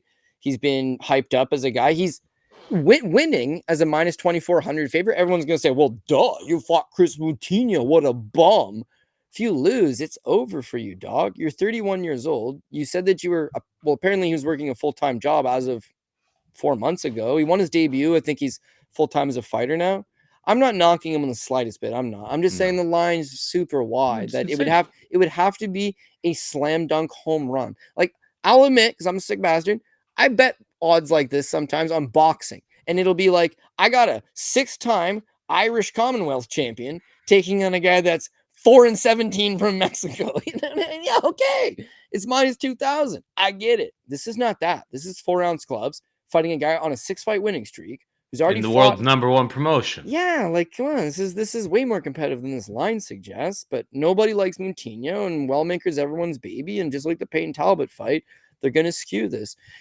If Wellmaker goes out and knocks out Moutinho in the first round, that's fine. That's fine. Wellmaker's next fight, he's still going to be a giant favorite. So what I'm saying is that there's a snowball effect taking place here that's going to run into a brick wall at some point. And maybe it's this Saturday versus Moutinho. Maybe it's not. Don't get into a habit of betting these giant favorites in relatively competitive-ish fights with 4-ounce gloves on in the premier sporting organization in the sport. So I don't know. I do have Wellmaker, but again, you'd expect some of these big favorites to be like the locks of the week. And I'm seeing some potential hazards that could go wrong for sure. No, it doesn't get more clear dogger pass. If I were to bet Wellmaker, it would be that plus 750 by decision prop, because he went to decision against some other regional levels guys not that long ago. Here's the thing with fighting that it's hard to explain to people, right? You see that line. Okay, if Kris Moutinho fought Malcolm Wellmaker 10 times, he wins one of them. And at plus 1,100, he'd be making money. Exactly. But they're only going to fight one time. So, yeah, like, plus EV bettors understand it. Guys that are betting long-term get it. PRP guys that it's like, hey, I lost X number of PRPs in a row. When you do hit for the big number, that's where you're supposed to make it worthwhile. I don't think Moutinho loses 10 out of 10 times. And that's basically what they're telling you happens. So, I'm the type of crazy bastard. Like, I'll probably throw Moutinho in some parlays this week, bro. Because that's the kind of game I play. Small. Very small. Of course, yeah, I get it. But I'll mix it in with some parlays by the end of the week. If they want to hang this number around, like, I'm gonna be a buyer. Yeah, I think he wins 1 out of 10. So why not? There's only really one way to. The other way, I honestly think that, like, if I were to bet that side, the Wellmaker by decision prop would be how I'd go about it. We got Jose Ochoa taking on Cody Durden, minus 177 for the Peruvian, plus 152 for the proven veteran. Who you got here? Yeah, I mean, I consider myself the PMP, the plus money Peruvian. Sign me up, but he's not plus money. I thought when I saw the fight got announced, it's like, yeah, he's 0-1 in the UFC, going to Georgia to fight a very, very popular fan-friendly fighter down in those parts, and Cody Durden, who, let's be honest here, okay? Cody Durden's got 7 losses and a draw, and this guy's got 7 wins and a loss. So Cody Durden's got as many losses and draws as Ochoa has career fights. And then he has 17 wins on top of that. Like, experience-wise, this is nowhere near close. Durden's fought in twice the level of competition, if not 3 times the level of competition that Ochoa has. He's apparently had a full camp for this. He's in Georgia. He's going to absolutely fight like a dog on his bone. I thought he'd be the betting favorite. And so I was all about, I'm going to fade his ass because I love fading his ass. And I'm going to take Ochoa, who's Peruvian, solid cardio, solid durability, looked really good against Lonier Kavanaugh in his debut, which nobody really saw coming. So don't mind this. I bet him against Kavanaugh. So did I, and I wasn't disappointed with it. He gave him a hell of a go. It's just Kavanaugh's slick and was able to, win a few more exchanges than him. The numbers were close. It's just the ring generalship, I thought, went to Kavanaugh. Anyway, solid fight for your debut. Now for your second fight, you go from fighting Kavanaugh that they're going to throw you in there with Cody Durden, a guy that's got, over 12 fights for the organization. Again, a guy that's mixed it up with the likes of Josh Van, Bruno Silva, Tagir Ulanbekov, Jake Hadley, Charles Johnson, Muhammad Makayev. Jimmy Flick's a bum. But you get what I'm saying. He's fought a number of decent guys. Yeah, why would he be the betting underdog? And it's flyweight. So, I want to take the plus money guy. I don't know. Anyway, so now that I didn't get the price that I wanted, it's like, well, who do you think actually wins the fight? Well, in Durden's case, he can still take guys down. He does have that state wrestling background, won that state title in Georgia. He will have the fan support behind him. He is going to try to take down Ochoa, and I don't doubt that he can take him down. Peruvians are really good with durability, knocking them out. Good luck. And then, gassing them out, like beating them cardio-wise, good luck. They can't really grapple, though. That's the notorious hole in their games. Defensive wrestling's not great. Their jiu-jitsu's not great. They're tough junkyard dogs that'll stand in front of you and fight for a 15 or 25 minutes all day and all night. But unless you're like Enrique Barzola, none of them can really grapple all that well. So I'm seeing a definitive path to victory for Durden here, that he just needs to secure a couple takedowns. And the crowd will be very hot in his favor. And unlike Michael Chiesa, where holding a guy down is going to get you booed, they'll be down for it in Durden's case. They understand wrestling. They understand how he needs to win this fight. And at plus money, I'm really tempted to take a shot on Durden, especially Durden by decision. He's not knocking out Ochoa. Could he submit him? Possibly. But when was the last time Cody Durden? He submitted Matt Schnell, kind of quit in that fight. Yeah, prior to that, he really hasn't submitted anybody. So, I think he just needs to grind him. Take him down in 2 of those 3 rounds, get a little bit of control time, land some ground and pound, get that crowd to really pump you up. I saw him fight Jake Hadley in Nashville and Tennessee borders Georgia. He had a bunch of people come from Georgia. He fought like a man on a mission, dude. He was highly possessed for that fight. He's caught in an inverted triangle choke, and it's at no point is he thinking tapping. He's thinking, I'm going to pile drive this guy in his face, get out of here and beat him. Third round has actually looked pretty fresh. I was impressed with him in that fight. I got a feeling that he's going to come into this fight invigorated and put on a good performance. And Ochoa, just because he was competitive against a one-dimensional striker, I hate to say that about Kavanaugh. Kavanaugh's really just more of a striker, right? Yeah, you struck with a striker. It looks good. Yeah, well, now you're getting a completely different matchup. I don't know that I agree with him being the betting favorite. So, pains me to bet against a Peruvian because I couldn't tell you the last time I'd done that. I think Cody Durden at plus money makes a lot of sense to me, so I'm gonna pick him. Yeah, originally I was thinking that I was gonna back this kid. Then I kind of saw the lines too, and I thought the same thing. It's my problem with Ochoa is I like what I see from his game. I like his striking abilities, but I don't really know if he can wrestle. And Cody Durden, even though he does gas in a lot of fights, it's he puts it on you early at the very least. Hells yeah. Hopefully the cardio holds up, because that has kind of been his the problem in a lot of these spots, is that he has a hellacious Bruno Silva, hellacious first round against him. He's absolutely crushing that fight. Looking for submissions, getting everything going. He is a hard guy to handle in round 1. Josh Van, everyone's Darling here. Well, 2 of 3 on takedown, 3 minutes and 14 seconds of control time. Van's able to get through the other side. Van still doesn't put him away in round 3. Damn close. I believe I was on Van round 3 in that fight, and it still stings. But he took it like a man, though. He took it like a man. You got to give him that. He's going to be 100%. Now he's fired up in front of his home crowd. Maybe you get a little home cooking on any sort of decision with a wrestler versus a guy who's definitely a more flashy striker. But I just don't know if Ochoa can wrestle.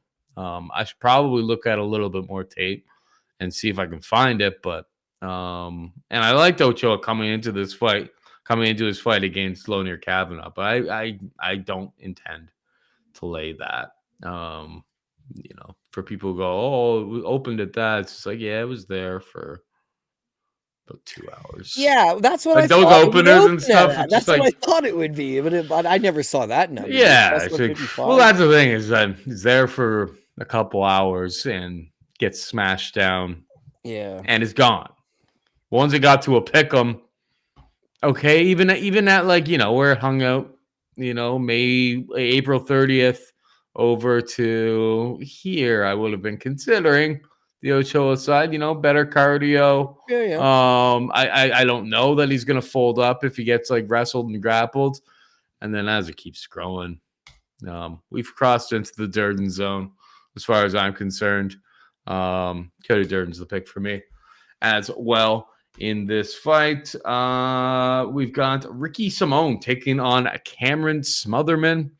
Late add to the card. It was added earlier today. Smotherman coming in on incredibly short notice. And Ricky Simone is minus 500. I will not waste too much time for anybody here. Ricky Simone, sometimes we do struggle with the fact that he doesn't really shoot takedowns. But Cameron Smotherman, I believe we both backed him against Sirius City. Oh man, and my brother, if you are giving up 5 to 12 takedowns against Sirius City, you're gonna have a bad time against our boy Ricky Simone here. Ricky, put on the wrestling singlet, take down this kid who's taller, longer, probably has better volume than you. I know you got a knockout last time out there against Javid Bastrat. Don't come out here and swing because that's how you lose. And I know against Vincius Oliveira and against Mario Bautista, he went 2 of 11, 2 of 13 in those fights against those guys. We're talking different levels of wrestling here. If Sirius City's taking you down on 5 of 12, Ricky Simone is going to get back to what made him the Gaetano Pirello, where it's 7 takedowns. That's the type of performance. If we fight the Montel Jackson, we're going many years back, but 7. That's the way to do it. Yeah. Rob Font, 6. It's just we need more of those performances. I mean, having 7 takedowns against Ray Borg, it's a hell of a performance because Ray Borg is a great grappler, if nothing else. That's the game plan here, man. Takedowns, smash, rinse, repeat. Don't just try to throw hands and fish for bonuses. But Ricky Simone, this should be an easy matchup for him if he takes the right path. Your thoughts? Yeah, Ricky takes the right path. I mean, this is easy. This is about as easy as it could possibly get. If no one's getting in Ricky's ear, if no one's trying to get him to chase a $50,000 performance bonus, if everything is created equally, Ricky absolutely rolls Cameron Smotherman. But yeah, you don't know because he's at that stage in his career where it's I'm just looking to have some fun and I'm looking to entertain the crowd. Don't entertain the crowd, dog. Shoot takedowns and hold them down. Ricky, don't lose that number. It's the only one you know. Yeah, Ricky, shoot the goddamn takedown. That's the only game plan you know, dog. He does that. I think it's easy money. Paula mentioned all of his best performances where he's racking up 7 or 8 plus takedowns. He's a cardio machine. He can fight 15 minutes all day long. They'll tell you he beat Merab Dvalishvili with a guillotine choke. That's bullshit. But all the same, he, gave Merab Dvalishvili a hell of a go. And if there's more time on that clock, maybe he puts him in with a guillotine choke. The guy at his best is able to compete with some of the best. His fight with Song Yadong's a 5-rounder. He won round 1, outstruck Song Yadong. 2, 3, 4, can't take him down. 5, he gets put away. Mario Batista, he shows how good he is. I want to apologize about that one last week. Pick Batista on the show. Paul picked Batista. We said that we thought Mix would look like an average Bellator champion. All that proved to be right. The day before, guy that's in our Discord, we interact with them all the time. He sends me a message on a BKFC chat saying, you need to get a hold of me. DM me right away. I DM him and he says, I've talked to 2 people that have informed me that Mario Batista has a rib injury. The sharp bettors are starting to line money up against him, and don't take Batista. So I have money on Batista already, but I still have to tweet out the PRP. And sure enough, I switch it to Mix, thinking this guy's giving me some good advice. Anyways, bottom line is this is why I don't go on social media anymore. It's like, it's my fault. I switched the pick.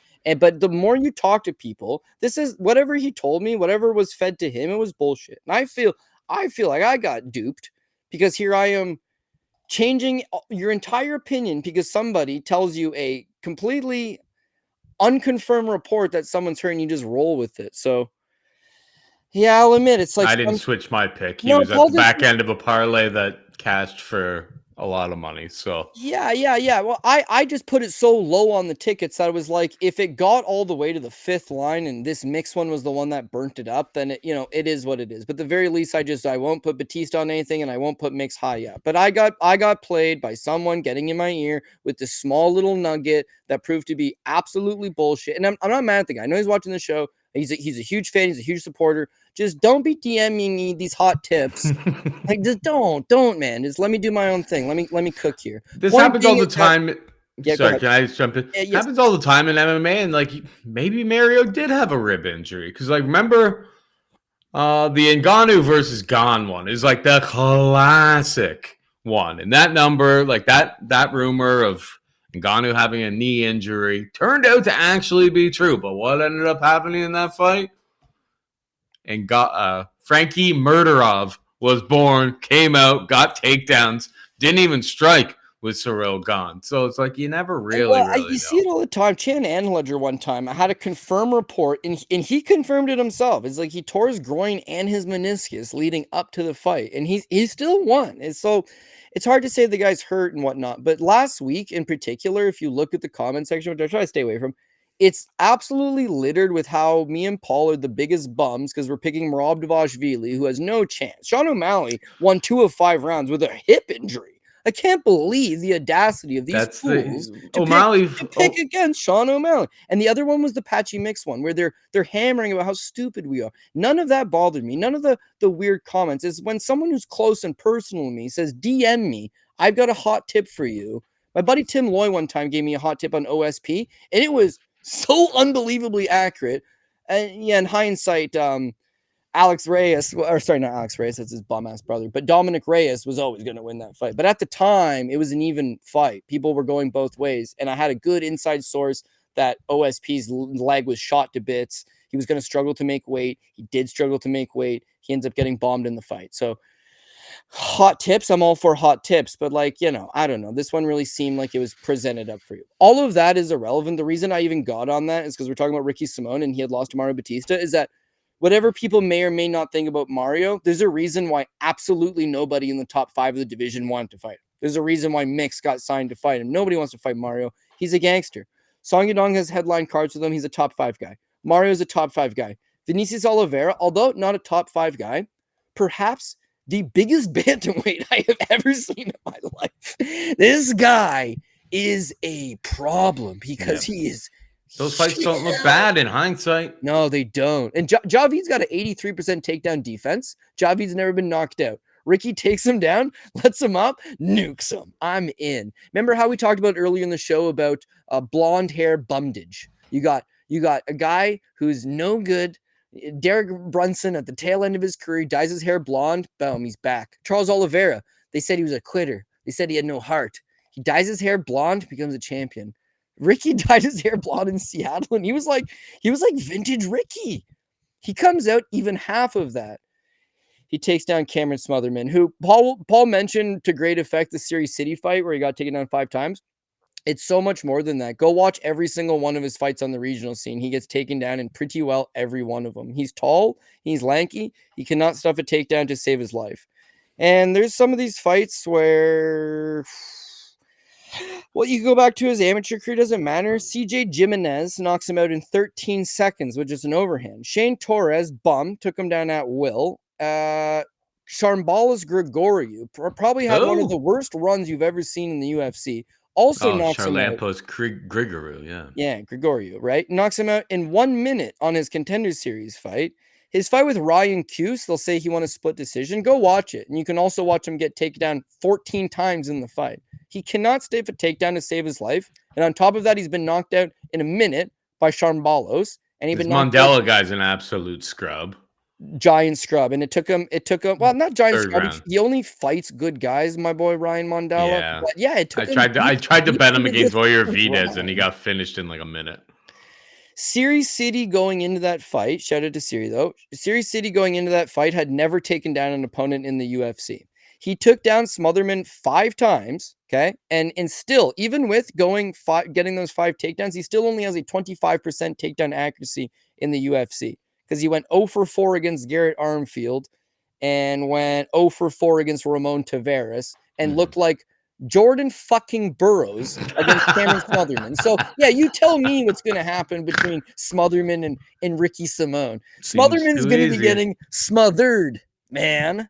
That's my shitty joke for that one. But that's about it, dude. That's how it probably goes unless Ricky just short circuits and someone's like, I'll give you some money to stand up with them. Like, I don't know. If that doesn't happen, this thing should look relatively easy for Ricky. Yeah, Angelusa taking on Phil Rowe.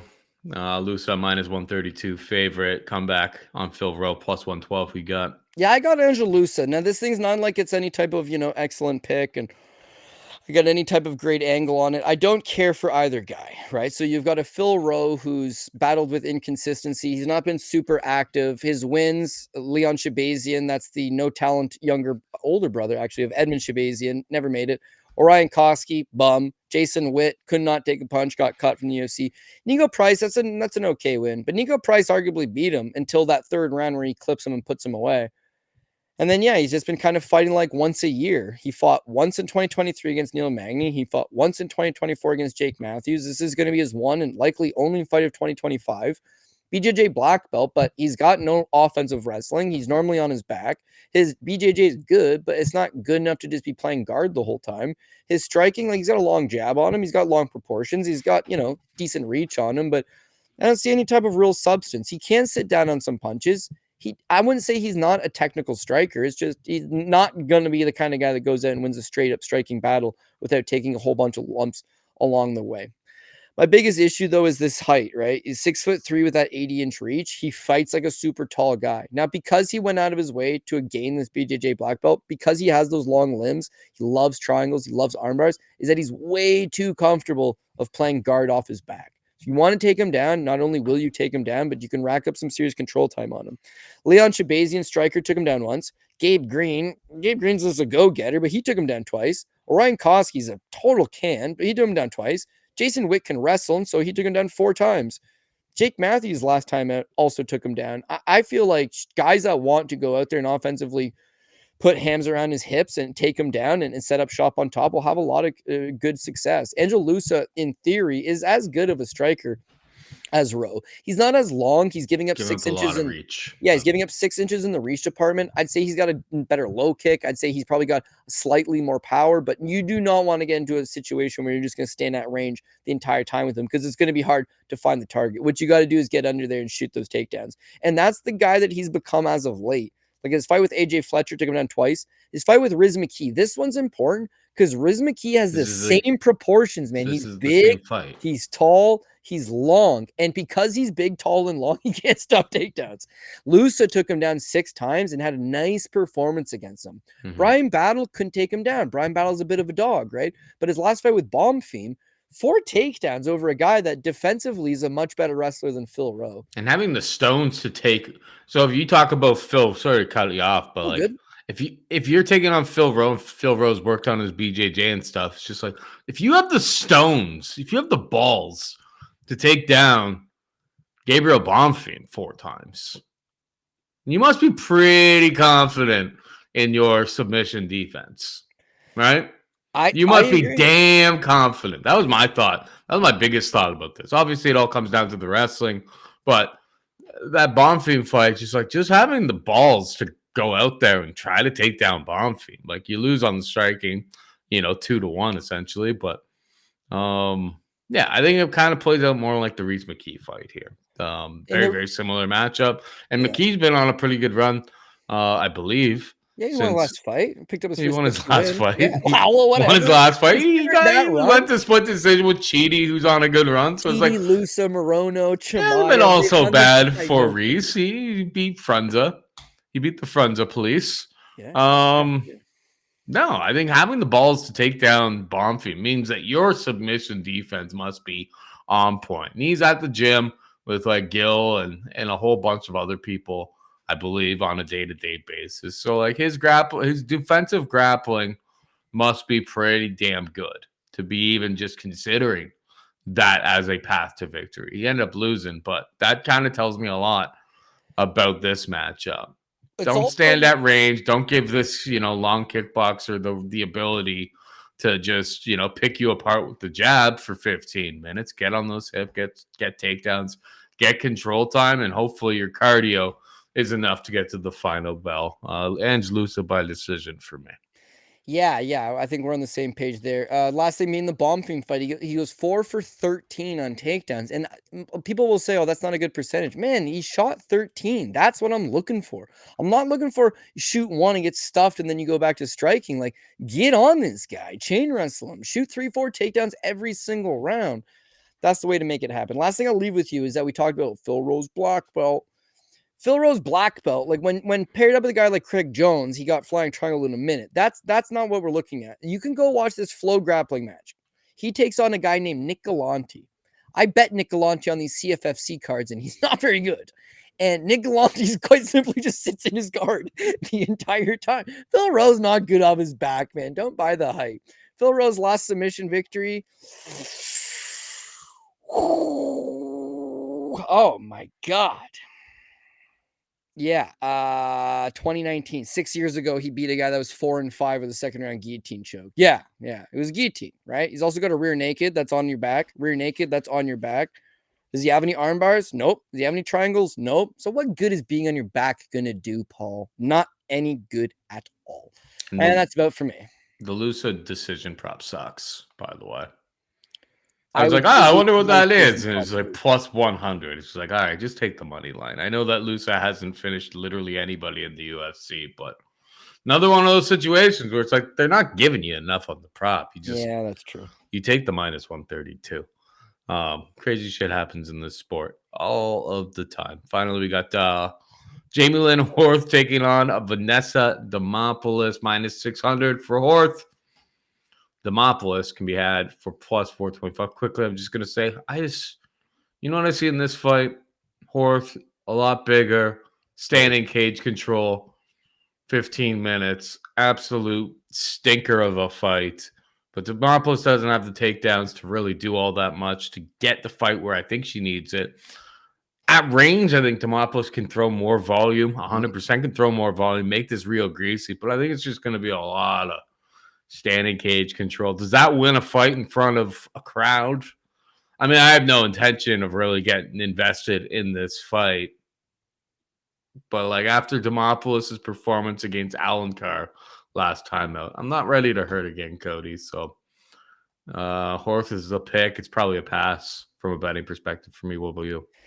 Yeah, well, just because it's women's MMA and there's a minus 600 favorite for a girl that has no finishing ability and really throws up no volume, and Jamey-Lyn Horth, then yeah, I mean, who's running at the market to pay that? Pretty well nobody.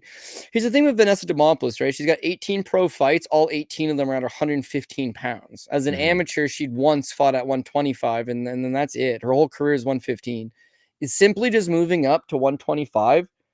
She's now giving up 5 inches of height to Horth, and she's giving up a 7-inch reach advantage to Horth. So it's like, when you talk about size, it's a massive size discrepancy for Jamey-Lyn. And Jamey-Lyn also is very physically strong. Like, she's in great physical shape. I would liken her to like a Miranda Maverick in that she's heavily muscular for the division, whereas it does make her slow and plodding, and I don't think she's a great athlete. She's pretty strong, man. Now, if you can matador her, like when you watch her versus Veronica Macedo, also known as Veronica Hardy, Hardy's got like very quick feet, you know. She's a former a karate girl, some taekwondo as well. Good footwork, good movement. Horth chases her. Well, this is not something that's going to happen here against Vanessa Demopoulos, who's like not elusive at all. She crashes forward time and time again. She has a 59-inch reach. She just swings at air the vast majority of the time. Her BJJ, she has a black belt, but you saw against Talita Alencar, like her black belt's not that good. She got taken down 4 times and absolutely neutralized. Prior to that, against Amarim, Amarim grabbed the glove, but Amarim also just absolutely destroyed her on the ground and was very soundly winning all of the positional battles before eventually grabbing the glove and then submitting her. So her BJJ black belt, it's not elite. Her wrestling is non-existent. I think it's 11% takedown accuracy. 11%. So you better hope to be an Angelusa and shoot 13, because then you might get 1. You might get 2. But percentage-wise, that's it. So she's not taking Horth down. Stand-up-wise, Paul nailed this. This is my only concern.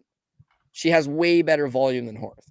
And Horth, if Horth just decides to just stand with Vanessa, she can hit her from the outside, but Vanessa just crashes the pocket over her. She's a little bulldog, and she can take a hell of a punch. So if she's constantly coming forward, and she's constantly throwing 3 or 4 hooks, and they're all missing. Miss, and then into a clinch, hits you with the knee to the body in the clinch and separates, whereas everything's missing, and it visually, it looks good to the judges. Former stripper, she's got some of these judges' name in her little black book, and they will give her greasy-ass decisions. She's won like 4 split decisions in her career. There's fights that she has absolutely no business winning, and they'll gift it to her. So if this thing is going to a decision, because Horth's not going to submit her, and Horth's not going to knock her out. So if this thing goes 15 minutes and it's largely a stand-up battle and one girl's winging hooks and missing, but pressing forward, and it looks like there's an activity there, she's prone to squeak out a decision. So split decision props make sense.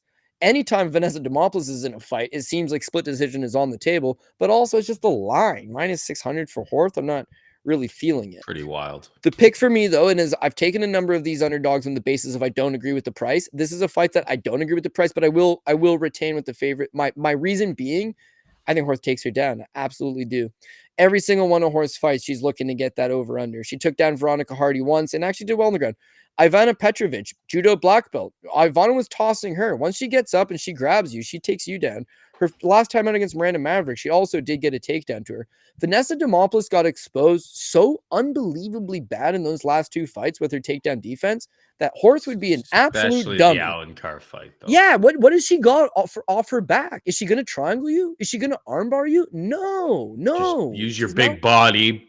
And just defend the armbar. Press in tight to her and just hold her for 15 minutes. Hit her with short little elbows from Stack, hit her with short little hammer fists, and all of a sudden it's like, well, what about Vanessa Demopoulos' get-up game? It's like, what get-up game? What are you talking about? She doesn't have a get-up game. 12 minutes and 38 seconds of pain. She took her down 5 times.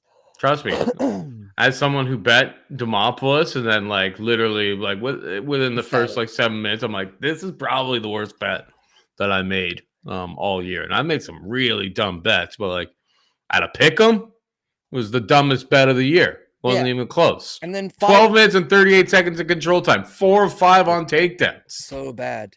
Yeah, Horth is not a fool. Her brother-in-law is Cole Smith. He fought in the UFC, and he was known for using his wrestling and his grappling. Cole's brother is her husband, Cody, and it's like I honestly think that she's going to go in with the use that size, use that strength. Paul nailed this too. Standing cage control. Press her up against the cage. Maul her a little bit against the cage. Throw some knees and elbows in close. Take her down and just set up shop because she ain't going nowhere. And so for that reason, even though I don't love the line, if Horth does a Ricky Simone type game plan and fights smart, this thing could look pretty easy. And so for that reason, I will actually stick with Horth. All right, we are just about out of time. But before we go, hit him with the PRP. Feels greasy, but it feels like there's a ton of value as well. I'm going to go with Usman for better or for worse. Rose Namajunas, do feel good about that one. I'm going to take Edmen Shahbazyan. Hopefully get this one done sooner rather than later, if you know what I mean.